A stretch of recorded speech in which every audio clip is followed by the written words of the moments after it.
Hello, good evening. চলো, আমাদের নিচে একটা ঠাকুর, নিচে একটা পুজো হয়, আমাদের কালী পুজো হয়।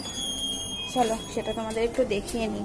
এই মাত্র জাস্ট ফ্ল্যাট থেকে বেরোলাম, মানে নামলাম আর কি সিঁড়ি দিয়ে, বাইরে বেরোচ্ছি। এই পাড়ারই একটা পুজো, ফ্ল্যাটের নিচে একটা পুজো হয়। চলো তোমাদের একটু দেখিয়ে নিয়ে আসি। দেখো, এখানে হয় পুজোটা।